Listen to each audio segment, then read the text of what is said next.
What's going on, PAX East? This is the Warcraft movie panel. Thank you so much for being here. I'm Michelle Morrow. I'll be your moderator today. Some of you may know me from BlizzCon Virtual Ticket. But today, I actually canceled my Coachella plans to be here because I am so stoked for this movie. I cannot wait. So I'm a giant Warcraft nerd, as a lot of you guys know, and I feel like I've been waiting for this movie for about a decade. It's been a while, so I cannot wait. So let's get this panel started. Without further ado, Horde and Alliance, let's give your loudest battle cries for the director, Duncan Jones, and actor Rob Kazinsky.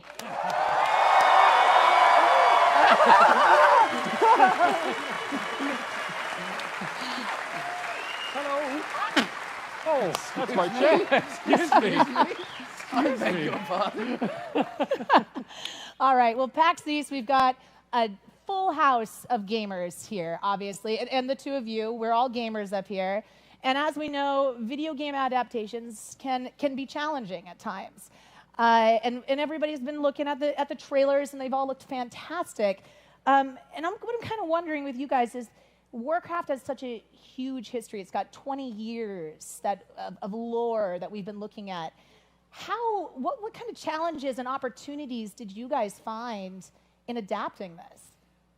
You're right. I mean, it's been around for 20 years, and the first real-time strategy, orcs and humans, was really that first contact moment between the orc culture and the human culture, and the orcs escaping from Draenor and coming to Azeroth, and I think Blizzard had been working on trying to make a movie for a while, and it took a while to realize that the best place to start is the start. It's the beginning. Yeah, absolutely, in the beginning. So that's what we did. Yeah, I mean, why do video game movies, historically suck? It's because you get, yeah. No one's going to argue about Mario Brothers, but it's because games have evolved. So whereas beforehand you would have, let's take Mario Brothers. There's Mario and he's going to go save Peach. Then you would have to go, okay, well, how do we make a 90-minute film out of this? And they'd make up some crappy storyline to put it in there. But now games have evolved the other way around, like Assassin's Creed, like Mass Effect. Like, you can't take 100 hours of storyline and put it into 90 minutes of film. It just doesn't work. So what Duncan and Legendary, Universal, all those guys did that was quite smartly is they're not trying to. It was an opportunity to do an origin story for the universe of that universe, rather than do an origin story of Thrall. It's about introducing the very beginning, this crossover, this first contact moment that we keep talking about, and telling a great story about that, rather than trying to say, hey, here's Illidan and Arthas and everybody. It's about introducing you to this world that you already love and you're familiar with, so that it feels like home, not just to you, but to everybody else who hasn't played the game. And that was the opportunity that we took. Well, yeah, you think about it. It's so confusing sometimes. A lot of us are self-proclaimed scholars in the Blizzard universe, and I've tried to explain Warcraft to my 73-year-old father many times, and it's gotten confusing very fast. So the fact that you guys have started from the origin story, I think it's quite brilliant. Because a lot of times, with my dad, I tried to explain to him, he'd say, oh, the orcs. Well, they're the bad guys, right? Yeah. And I'd say, well, no. I see how that can be seen that way. Well, I think what Blizzard has always done is take things that we know well, or feel like we know well, whether it's Tolkien or Marvel comic books or the Star Wars universe, and find ways to synthesize ideas that we all love from those and turn them into something new. And I think particularly with fantasy, what they did is they, in my opinion, introduced the idea that there can be heroes on all sides, and not to necessarily see one side as good and one side as evil, but really it's two different perspectives on a conflict and a war that's unavoidable. Yeah, absolutely. Rob, for you, you are a longtime Warcraft player, and you've played both the Alliance and the Horde. He's like, it's okay. I'm wearing an Alliance shirt today. I'm faction sexual. It's fine. For you, did you feel, as playing Orgrim Doomhammer, did you feel like, from playing the Alliance, did it give you any different perspective on the Horde? Did it? I don't know if it did, actually. You know, the beauty was I started this game playing Alliance, and I played Alliance for a long, long time, and I've still got Alliance characters. But then, you know, when I went into hardcore raiding, I went into the Horde, and I've stayed Horde since then. And so I've kind of, you know...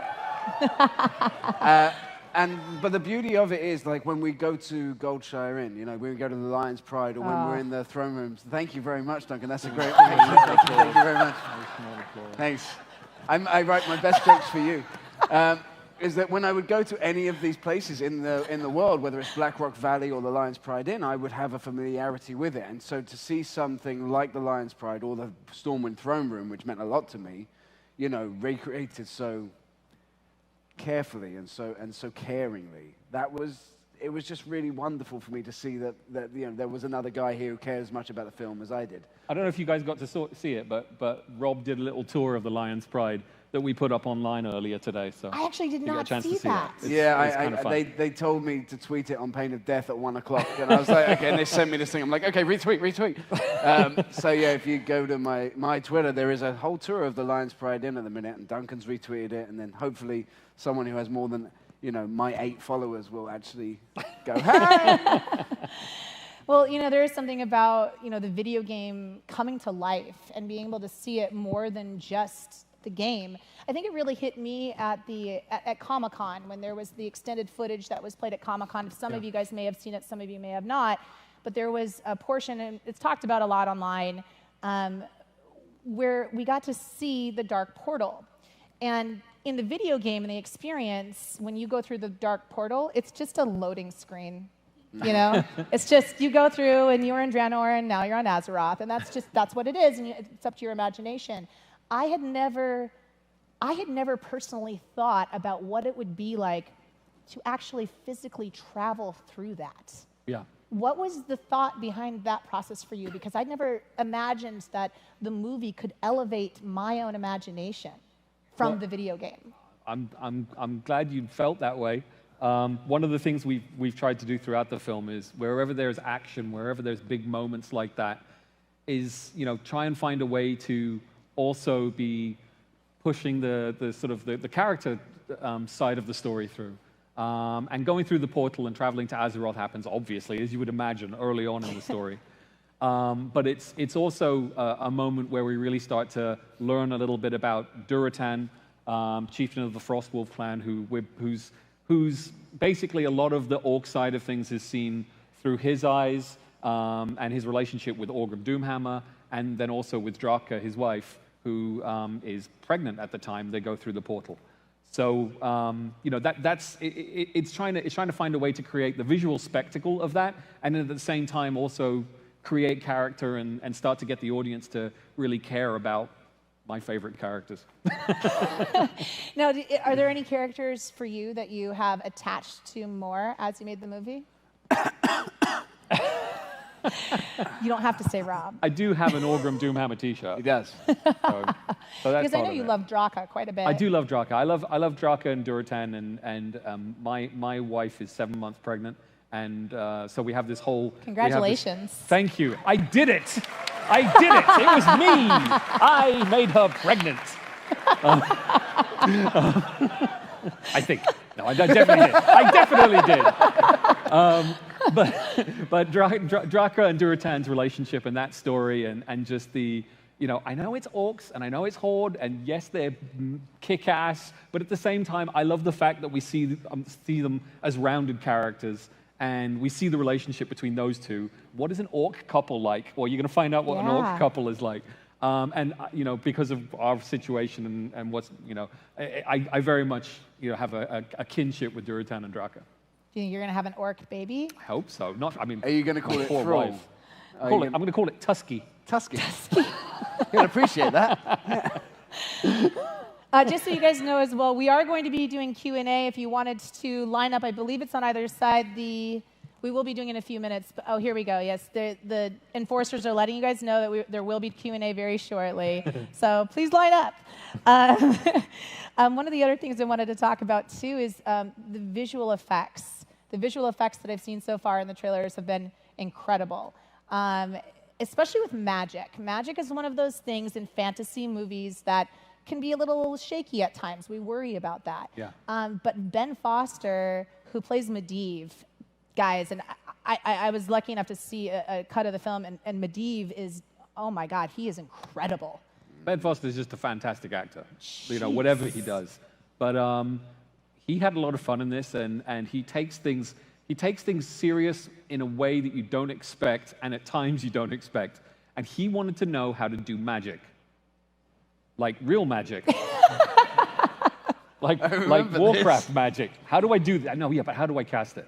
Yeah, but how do I fly? Well, How do I fly? Well, you can't really, Ben. That's going to be special effects, but... But it says here I fire arcane missiles.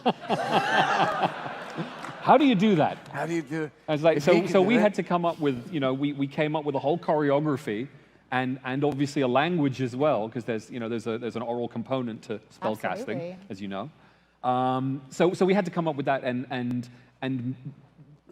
realize it to a level where he felt like, yes, I believe this. I believe that I can cast this spell now. Does he still believe that? You'd have to threaten him. You know and what? Then you'd find out. When you're entering a fantasy realm like this, and there is the tendency for things to get a little bit silly, there is a worry of finding an actor who doesn't do that, but only by that level of commitment that he had to something that we all take seriously. We are ready to kill for this game to be good. I mean, you might kill me if it isn't, but it's like when you got someone like Ben Foster, who's one of the best young actors in the world, and he's really committed to the truth, such as there is within this magical realm.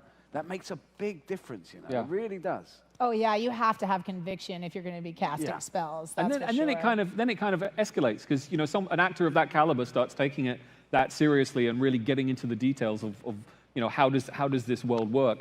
And everyone else says, you know what, I need to take it seriously too. And it really did have a ripple effect. So I'm grateful to Ben for pushing us to have the details of those kind of things at hand, so that the universe was really realized for the actors in a way where they felt like, everything kind of fits together. I understand how this universe operates. And young Kagdar as well. Ben Schnetzer, fantastic actor. Fantastic actor. He really did such a great job in that role as well. Yeah. They mentioned at our Comic-Con panel that we had done that you guys had hired somebody on sets to come and coach them for magic. Well, that was Terry actually, who was. He coached the magic as well. He coached the magic as well. So Terry's amazing. He's a movement instructor and innovator, and he's kind of like Andy Serkis in that way. So the two of them are kind of like the guys in the industry who do that. And he really helped establish and work out what was the movement for orcs. And teaching Rob, and actually you guys had a camp. We had a whole school. We had a month-long orc camp. Which sounds ridiculous. Well, really fun. I don't know, but it. What do you do in orc camp? Raiding local villages. And you pillage. You resource grab. Resource grab. Time to work. Like you do. And Terry would just teach us to move like 7 foot tall, 600-pound monsters, and to sit like them, not like this, but to sit like you're the Big Show. You know what I mean? Like to move and think in a different way. And you're talking about a guy who did everything in Lord of the Rings and Hobbit. He teaches people how to be apes in Planet of the Apes. He's kind of the movement impresario, and this film wouldn't work, and it does work. The orcs really work. It wouldn't work at all without him and the work that he did in making me big and fat and Ben Foster magical. These guys are the unsung heroes of film that you don't see when the Oscars come around. And then later on, by extension, he helped Ben Foster come up with the choreography for how do you cast a spell and how do you differentiate one spell from another. Yeah. Yeah, because there's so much nuance within each one of those. Yeah. For you guys, as you've watched this develop from just shooting it and being in the big pajamas and whatnot, and actually seeing it come to life, what moments have it been for you that you saw, oh wow, this is next level? This is the next level for us. One of the trickiest moments for us was we got ILM on board early on to do our visual effects, and it's crazy. 100 million people have played Warcraft over its 20 years. But you actually, when you start working on something like this, you start bumping into those people and knowing that they're Warcraft players, and they are everywhere. So we went to ILM, we had a meeting with a guy called Jeff White, who's absolutely fantastic, and he basically made the Hulk for the first Avengers movie. Wow. He had sort of moved the technology on for that movie, and and we had our meeting with him. He was a big-time Warcraft player. Didn't know it, but found out that he was, and he was like, absolutely, I'm clearing my calendar. Anything I can do, I'm going to do Warcraft. Nice. So he was going to basically be on board Warcraft. So the big moment for us when we started production is, I think it took a couple of weeks into shooting before we got our first Orgrim shot. I think Orgrim was the first shot where we got something that was at a level where we could really start to see what it was going to look like. We went and did shots of our faces, and we rehearsed the scene on camera. Yeah. But I think we'd already gotten into shooting before we actually saw something that was close to a finished shot. Yeah. And that was nerve-wracking, because obviously you have this huge production, you have this massive machine which is already ongoing, you've got these incredibly brave souls in their silver pajamas walking around like Terry tells them to, and no one's had actually seen what it's going to look like yet when Rob pretends to be Orgrim. Yeah, there is that fear, of course, especially when you play like we do. You know, you are wearing silly pajamas, everyone can see your penis. And you've got your big helmet on, and you're like, oh, I feel like a plum, and you're worried. Thank you very much. That's about the size of the hand you need as well, to be fair. And there's. Do you need a hand? Yeah, thanks. And then, you know, so there was this kind of fear, especially in me, the player, that what if these orcs look really bad? What if they, what if they look just like, not that the Urukais like didn't Goombas. look great, but what if they do have, what if the technology hasn't moved on since the Urukais, you know? Like, what if it looks like that? And that those guys were prosthetic, but, you know, we want more. And then we walked onto set one day, and Jeff White, who Duncan was just talking about, showed us a 30-second, 70% finished rendering of my face. Yeah. And it just, any fear that I'd had at that point just melted away. And it actually changed some of how we approached the film. Because at that point, you're being a little bit cautious about, okay, how are we going to present these guys? How close can the camera get to them? And that confidence that we suddenly got, that confidence that we got, meant that we actually start the film. One of the first shots in the movie is a close-up on Durotan, and we just sit on him for, not physically sit on him, the camera is in a close-up for about, over 10 seconds, just lingering and watching his expression as he watches his wife sleep. And those 10 seconds is all it takes in that kind of close-up for the audience to just, melt into his eyes and basically accept this character and say, yeah, I totally get who this person is, and stop seeing it as a monster. You won't believe that it's not a real person. You just won't. You look at it and you go, that's a person. Like from this point on, you won't even think of it as CGI in any way or motion capture. You'll just be like, oh, that's Durotan, yeah. Like it was a mind-blowing game changer for me. In my head now, I've just got this image of the whole audience at that moment. That's what everyone will do in the movie theaters when it comes out. It's going to be like Rocky Horror Picture Show. If everyone here does do that, and then you look around and see if there's anyone else who did it, you know you were here. Yeah. You were here. You were at that moment. When Rob did that real douchey move. Well, yeah, I mean, because you end up being this 8-foot-tall orc. That's what you're embodied. And you're a tall guy anyway. You're 6'2", maybe? 6'1". Yeah. 6'1". All right, I was giving you an inch. That's cool. So you're a tall guy to be an 8-foot orc, and you're in these epic battle sequences. What was it like to shoot those sequences?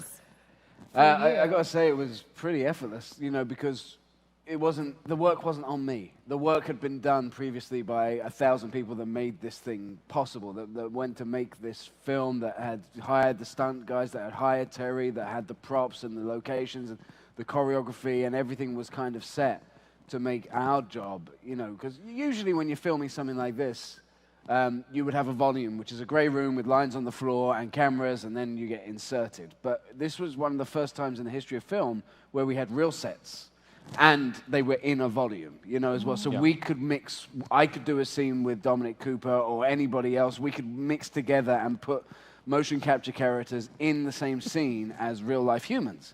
And that's amazing. And that, from our perspective, meant that this these pajamas that we were wearing, these cameras that we were wearing, everything we were doing, that was just our costume. Can I just say, one of the things I'm most proud of, and it was just the most fun and most silly, is it that? Yeah.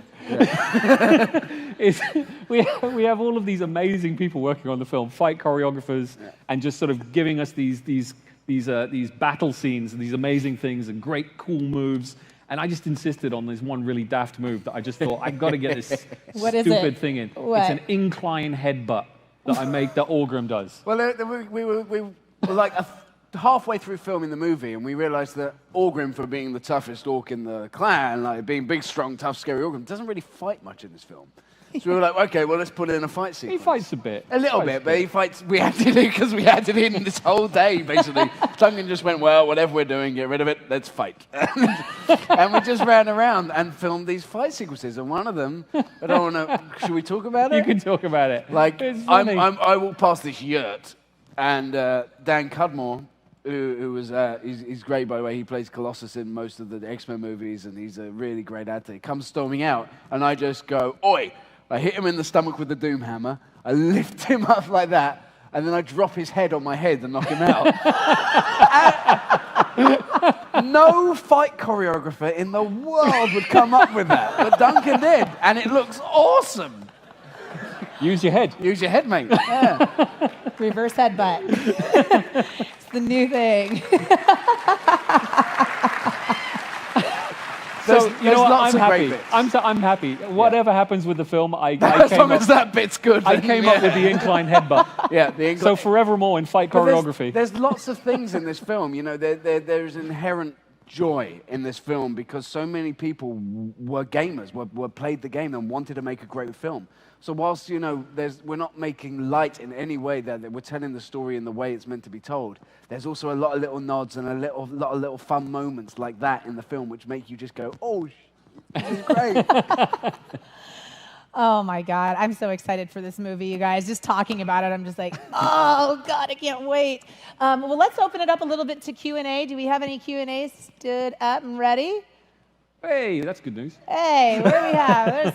There's some Q&A. Hi there. How are you? Doing pretty well, thanks. How about yourself? Great. Very good. I love the shorts. Thank you. So in World of Warcraft, there are like the very obvious language barriers between the races. How did you guys approach that in the movie, like especially with them going to Azeroth and everything? We have a couple of key scenes in the movie. Obviously, it's a first contact story, so where orcs and humans meet for the first time. And we had a language, again, talking about these unexpected Warcraft fans and players in our real world. We approached a couple of people to come up with languages for us, and one was to come up with an orc language that incorporated keywords that we knew that we wanted to use in the film.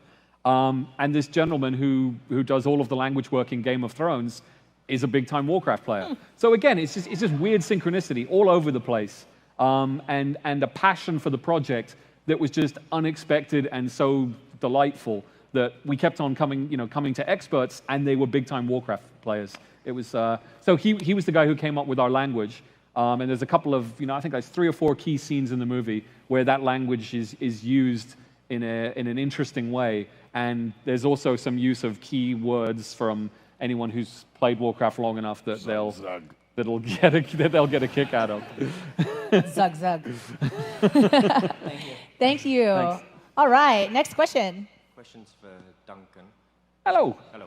Quick question regarding the music. Did you take influence from the games, or is it just completely new material? So again, to our Game of Thrones connection, there's only a couple of them, but there's a second one. Ramin, who wrote the score for our film, also does the Game of Thrones music. What he's done for our film is very different, and we've also, we asked him to incorporate some of the Warcraft game music in certain places where it made sense. So there's a mixture of new material and a couple of call-outs to things that would be, it would just be wrong not to have in there. I love the fact that there'll be some of that music in as well, but the fact that you're also taking creative license to make this beyond just the video game and create a larger experience within it. Yeah, absolutely. I mean, there's obviously we are fans of the game, and we wanted to make a movie that I don't know how else to say it other than we wanted to make a movie where it felt where fans of Warcraft could feel like they've gone home. They've gone to a place that they recognize. The Lion's Pride thing, which hopefully you'll get a chance to look at. You will know that. You will recognize that place, and you get that feeling throughout the movie where you go to places you're like, oh my God, I know this. I wish the camera would just go over there because I know what's over there. Yeah. And I want that experience. But at the same time, I also want, this has to be a film which appeals to an audience beyond that. But I think if we can make that audience feel at home, I'm hoping that it will also, you got excited and loved Warcraft as a game for such a long time because it was a universe that you wanted to be in. And I think if we can deliver that on the movie side, as a movie, it's going to be a universe that everyone wants to be in. Yeah, if I can get my dad to start playing World of Warcraft and recruit a friend him, I'm all about it. All right. Next question, please. Hi. Oh, Hi. My goodness. Okay. I guess my question is, actors all have different opinions about source material in terms of how much they want to let it influence their performance or be a part of their research before a production. I'm curious, as it's great to see how much passion you both have for this game going into the project, and that hearing stories about that is really amazing. What percentage of the people on set would you say did go to the source material either before being involved or after being involved? And do you have any teaching moments or really funny stories where maybe you were speaking the language from the viewpoint of someone who had played the game with someone who didn't speak the language? You know what I mean? It's a great question.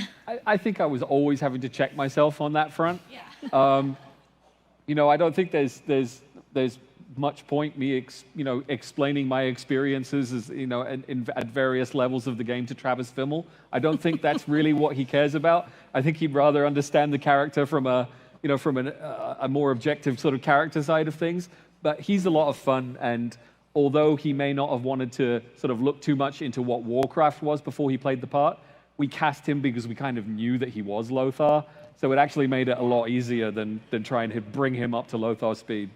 Yeah, and from my perspective, I mean, there's not been an actor in the history of film that's ever been so ready to play a character as I have. A decade of WoW and just being an orc. I'm actually an orc death knight. That's what I've been forever, since 3.1. No one has ever done, I don't care if it's Christian Bale, no one's ever done as much research as I've done for this. But I didn't ever want to sit there and ever be the guy on set who'd be like, no, Toby, orcs don't eat like that. That's not how they work. But the encouraging thing for me was that I didn't have to, because these characters were well drawn. So when great actors like Ben Foster and Toby Kebbell, who are two of the best in the damn world, create a character that is already they fill in the colors of something that is already well drawn. What became another relief to me was that 3 months into filming, I would look at these guys and be like, yeah, you guys nailed it. I didn't even need to do anything. They really got it, and as the player that I am, I'd be like, that's Medivh.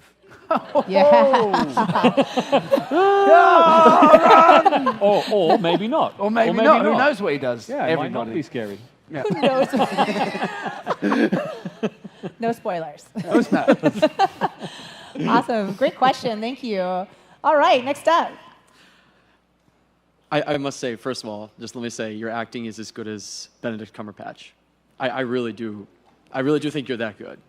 So, anyway, fair enough. Yes, thank you.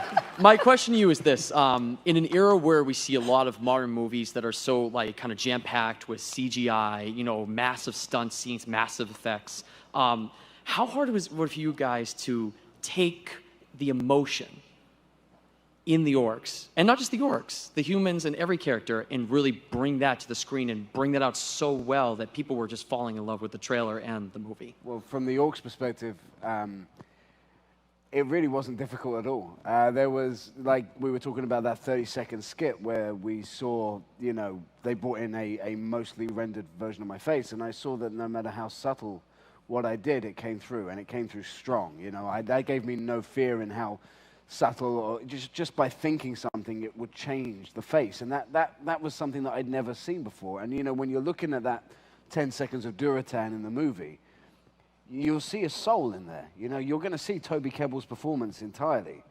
So technology has moved to a point now, at least from our perspective, where it's not a hindrance, motion capture. You know, it's not the same as wearing prosthetics, which you have to act through. This thing simply, it was 100% every single thought that I wanted to think comes through on Orgrim's face. And I've never seen anything like this. Apes came close.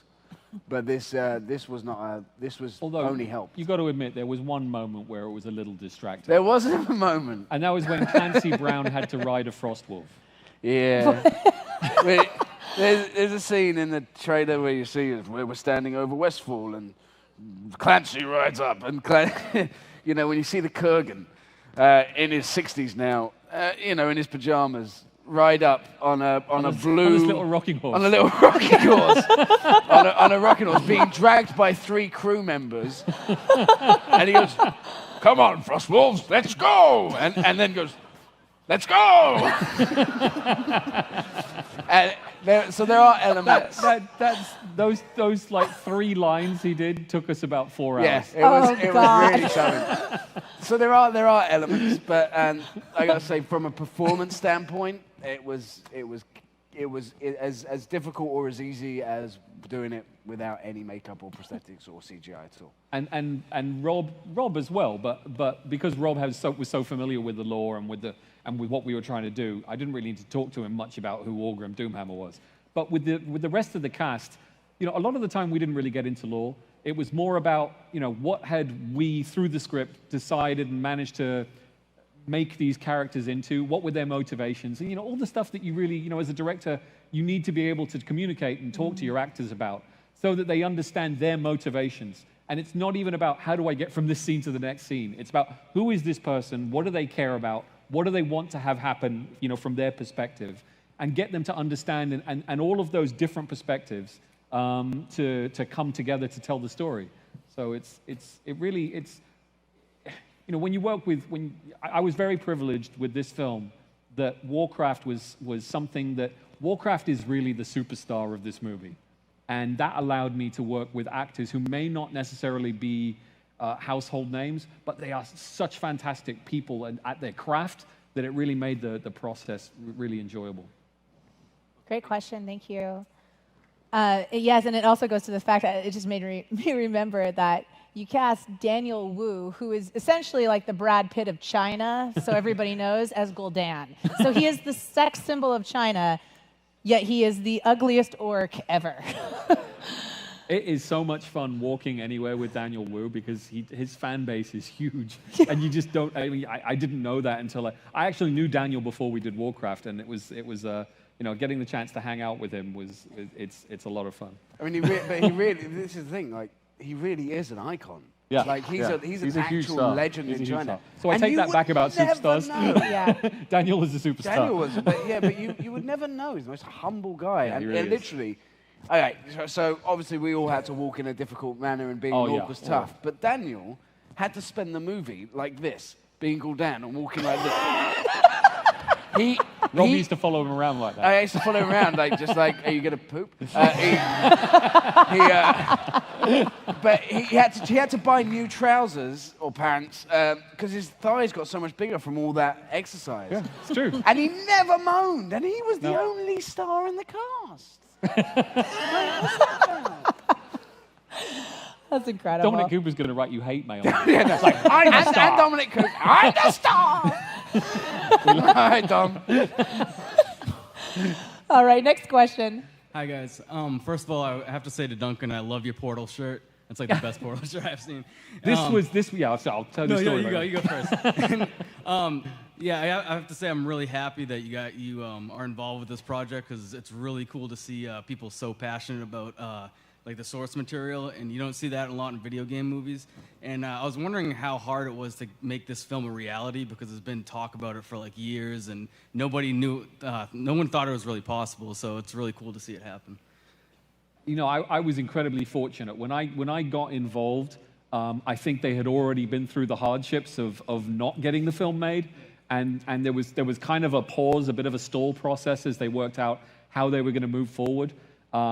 I had been tracking it as a fan, purely as a fan, knowing that Sam Raimi was involved. I wanted to see the movie, and I'd been sort of, you know, because I worked in the industry, I was like always saying, you know, what's going on? When are they shooting? What's happening? And then I heard that he had decided, you know, to part ways and go do Wizard of Oz. And I said, well, can I at least, you know, can I read the script? I know I just finished source code, and I was, you know, really wanted to know, you know, what. Thank you. I really wanted to know, you know, what the film was going to be like. So I managed to sort of get a sneaky look at the script, and I was like, oh, it's good, but there's something really wrong with it. And it was the fact that it was human heroes against orc villains, and to me that was a fundamental misstep. And I can totally understand why Blizzard were like pulling the reins on it, saying this is not the film we want to make. I didn't talk to them. I basically worked out my pitch. I went in and pitched it, and it was absolutely that. And it was totally synchronous with what I think they were stalling on. So I said, look, this has got to be a film that shows the heroes on all sides. You've got to, as much as you can, make the film half human, half orc, you know, as far as what we portray. And I think Blizzard were, you know, I know Chris Metzen's talked about this before, feeling like, yes, this is what we've been waiting for. And so for me, it was kind of easy, because when I went in and made my pitch, everyone was so relieved that we were all on the same page. It kind of things just started happening. Well, thank you for saving this movie.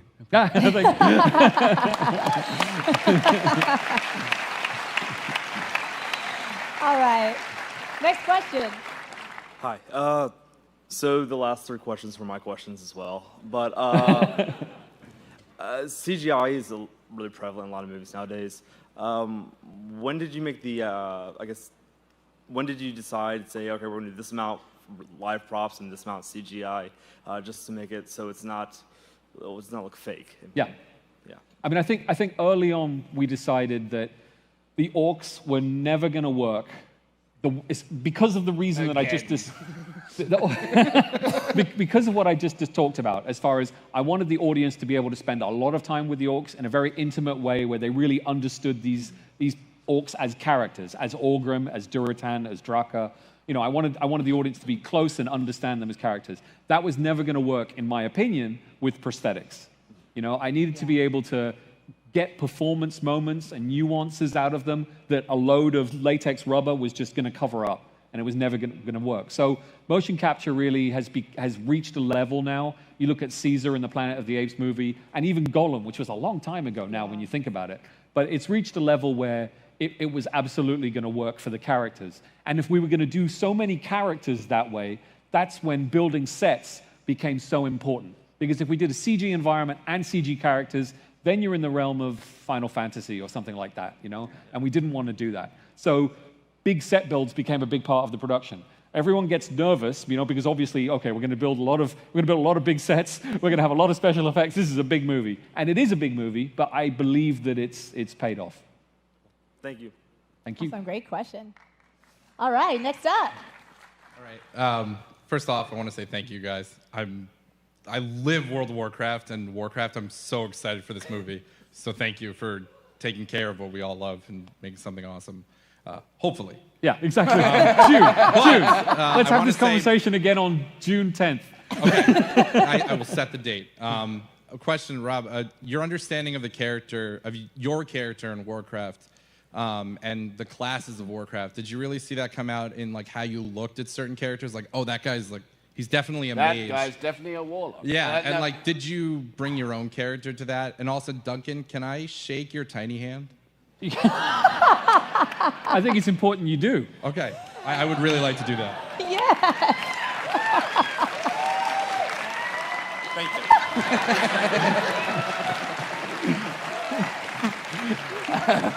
Chair, I don't know. I'll say this. This is one of those fundamental things that you have to recognize that there have to be changes in. Because, in the game, you're a druid, you're a warrior, they're very specific. But, I am wielding the Doomhammer, and that's traditionally, it's Thrall's weapon, he's a shaman, but it's my weapon, and in my hands it's a bloody hammer. And I'm a warrior, kind of thing. And you look at Gul'dan and you think, okay, so Gul'dan is a warlock. But actually, you know what? He's also pretty mighty himself, so there are crosses of characters here. We do represent quite a lot of them, but unfortunately you're not seeing a Tauren in this movie, for example. Or we're not there yet. So please go see this movie, because if I get to make another movie, I get to put a Tauren in it. Exactly. So please make a movie. But this is where we found ourselves in telling the best origin story for WoW that we could, which includes orcs and humans. And you see glimpses of dwarves and night elves and so forth, and Draenei. But if we do it right, and you all love the movie, and everyone else goes and watches the movie, and we make $1 billion, then we get to make Warcraft 2 and 3, and then we get to talk about Illidan and Demon Hunters, and we get to talk about Arthas and Frost Knights. So you get to do all that stuff. There is a scope for a huge world out there. You could do a TV show about SI7, and the Defias Brotherhood. You could do that. There's a whole bunch of stuff you could do if we do this film right and you love it. So whilst whatever might not be represented here, we will represent in the future. Victory for the Forsaken. For the Frost Wolves. Nice. All right, next question, please. Hello. Hi. Man, this one's for Robert. Could you give us your battle cry? Like stand up and give us a good for the horde. Come on, let's go. Come on. No day like today. For the horde!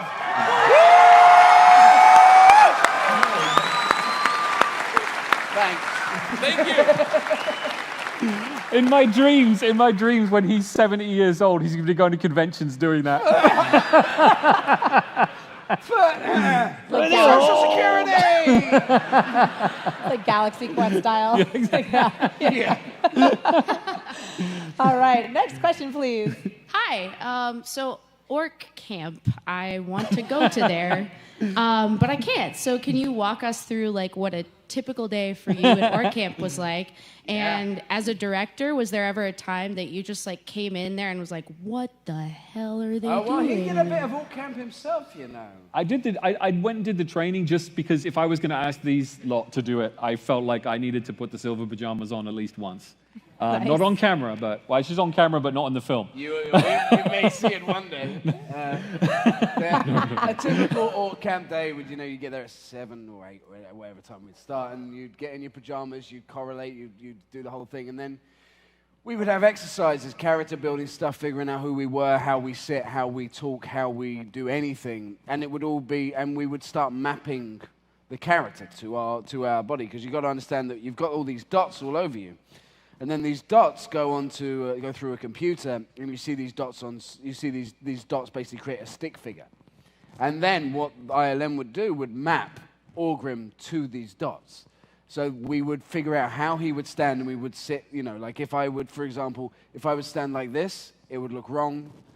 This might look right, but that might look wrong again. So there would be very subtle things, and we would just play with the live stream of what we were doing constantly to find out how we wanted them to move and how because weight is hard to communicate. Yeah, and you have to show that in the body movement. And right? there were also specific character beats. There wasn't just a uniform. There was a central thing about being an orc, about being heavy in the center and moving like you're dragging an anchor all the time. And there's no quick movements. There's no sitting like this. It's so. But like Duratan moved with it, whilst I would be like this the whole time, like looking out from under my brow with my shoulders hunched. Duratan was much more upright because he was a more intelligent character, essentially. And then you would have Gul'dan moving like he's trying to poop. You'd have and there would always be these very subtle gradations within the characters themselves, and it just became a month of figuring that out so that when we stepped on set, we were those characters without trying to figure it out, you know?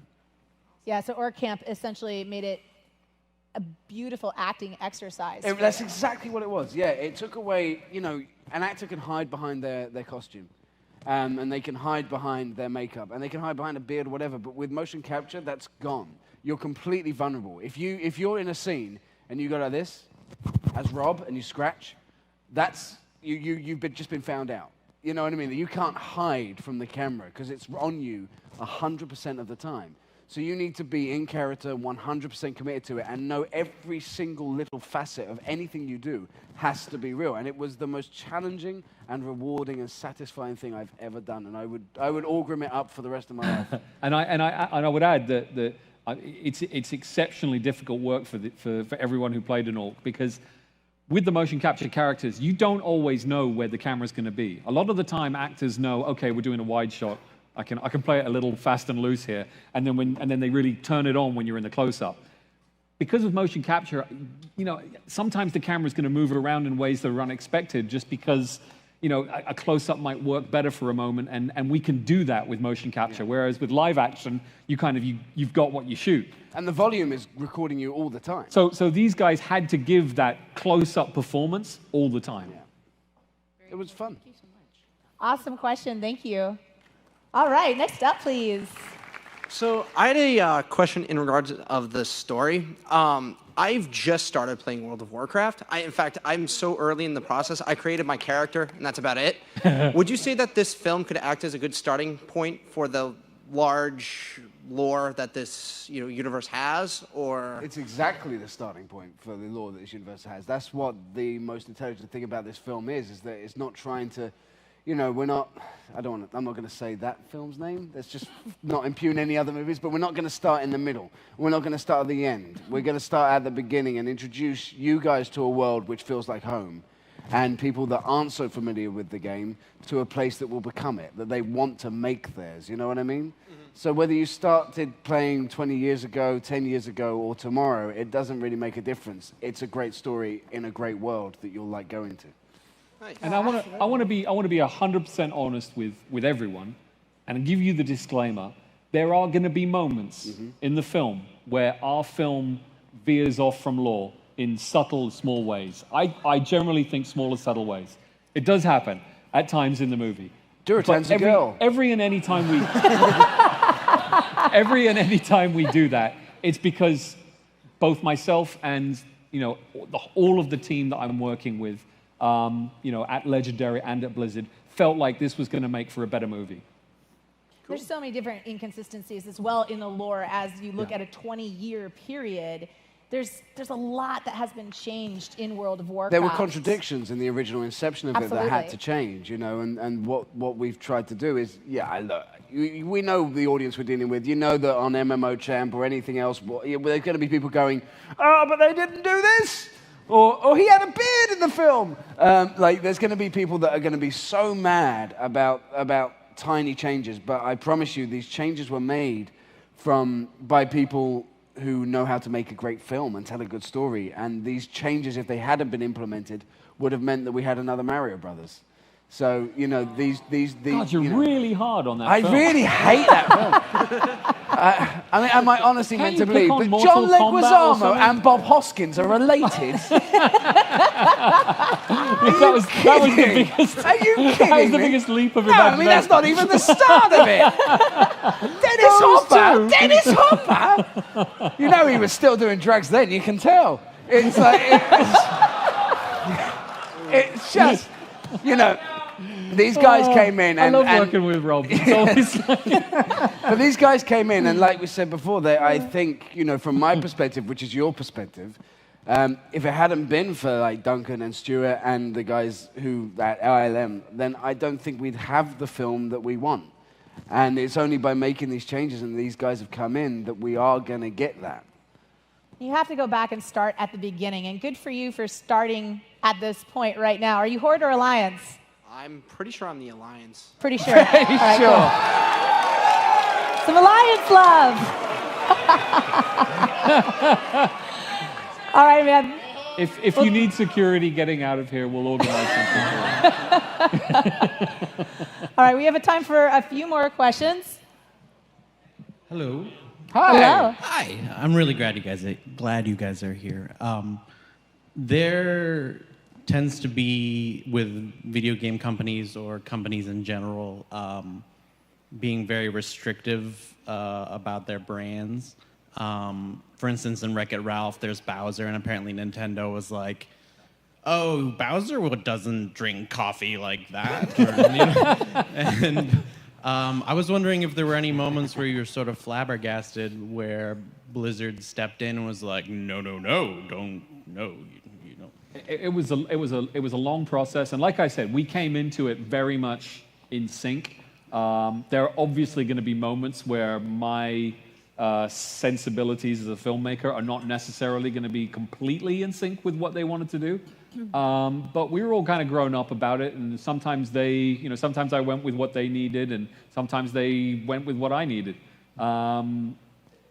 It's not a science. It's definitely a collaborative artistic process, making any movie. But absolutely, when you're working with someone else's baby, and Warcraft is 20 years of incredibly amazing work, hard work that Blizzard have done, and creativity, they have this just amazing thing that they've created, and we want to treat it with as much respect as we can.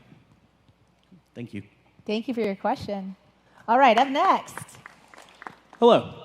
So in the Warcraft universe, obviously there are a lot of different facets of storytelling, as we've talked about today. This is the next major one.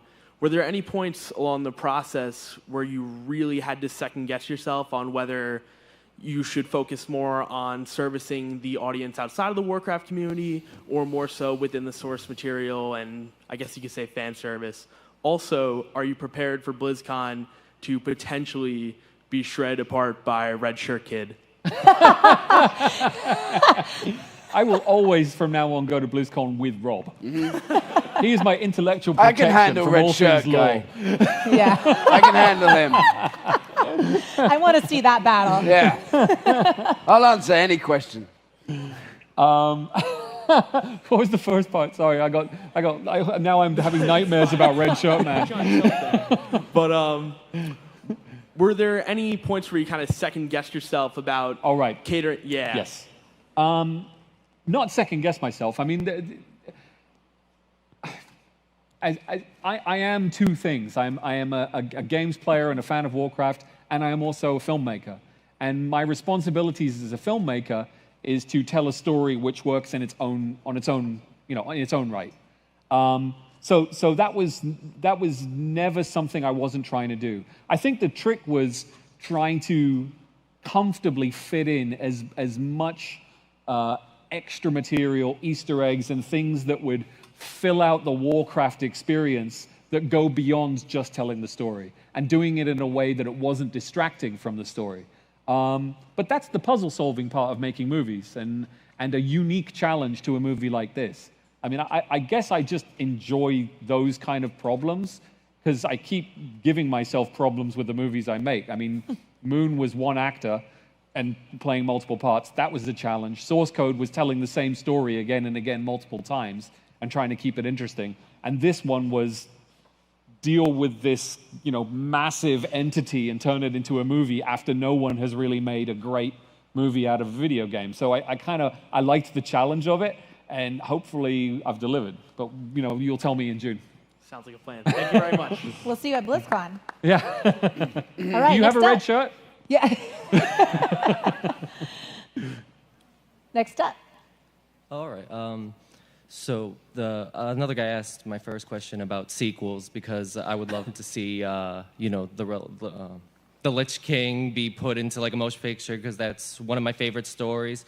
But my question today was, there was a rumor floating around on the internet that if you bought a ticket, you would they would be giving the expansions and like in-game stuff. So Right.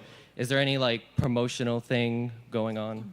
I genuinely don't know. I am very happy and grateful that all the marketing side of things is being taken care of by people much more able than I.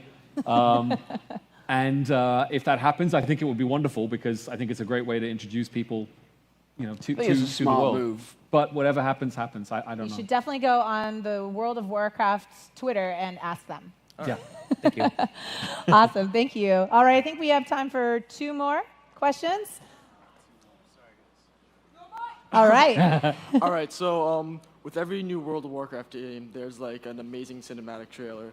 How did you guys feel like being able to not create a trailer, but like a whole entire movie, just like with the CGI, the visual effects? Like, how did you feel about that? Like, rushed. Because they have a year to do like to do a minute, and we only had 3.5 years to do a whole movie. Let me ask you something. Like, how would you feel? Oh, like, stressed. That's pretty much how we felt. Like, because we are you, and we got to do it. You know what I mean? And that love for it, that kind of every day of going, oh shit, I'm Warcraft. That was like, that was every single day for me, and for you, it was probably, oh no. God, I'm the director. No. I tell you what, the best experience, your experience of being Orgrim was my experience of walking on film sets, where basically I'd seen concept artwork worked up based on things and places from the game that I'd been in, and then we have this beautiful concept artwork. And then I'm standing on the streets of Stormwind, or I'm in the Lion's Pride, or I'm walking through Elwyn Forest, or I'm going from one place to the next, and these are actual places I can go and hit my head against a tree if I want to. I mean, it's just. I think I saw you do that a couple of times. Sometimes. But it's just such an amazing experience. Look, making movies is hard work, but it's so much fun. And when you get to make movies on this scale, not many people get to do it, and if you don't enjoy doing that, then why the hell are you making movies? Yeah. This is this is what you want to do. Well, Thank you very much for taking the challenge. With the trailers, you've done a wonderful job with it too. So thank you very much. Oh, thank you. All right, we have time for one more question. You're last, sir. Hi. So first off, thank you. And so my question is, how much inspiration do you or the artists think you took from the actual game in terms of like scenery? Like we saw glimpses of Dalaran, Stormwind, and all that stuff. Yeah. How much do you think that's going to transpose into the actual movie? A huge amount. I mean, we like I said earlier, we worked with Blizzard right from the start and very closely with them. In fact, one of the guys that I'm most relieved that we got to work with is a Chinese artist by the name of Wei Wang, who he has an amazing story. He was a fan based in China, didn't speak a word of English, had started submitting illustrations that he'd done of orcs and characters from Warcraft, and they were just amazing. I mean, they were like, I don't know, I don't want to put anyone in trouble, but better than anything that Blizzard was doing, in my opinion. Wei Wang's stuff is phenomenal. Sorry, I know I shouldn't judge, but Wei Wang is phenomenal. Anyway, Wei was basically brought into Blizzard and started working for them and started doing design work for them, doing illustrations.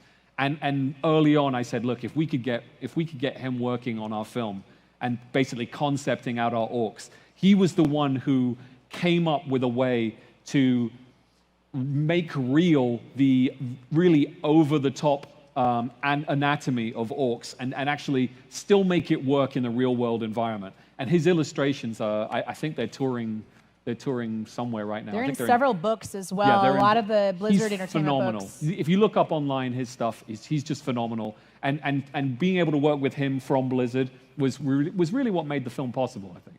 He's the best Wang. For sure. Out of all the Wangs. Of all the Wangs.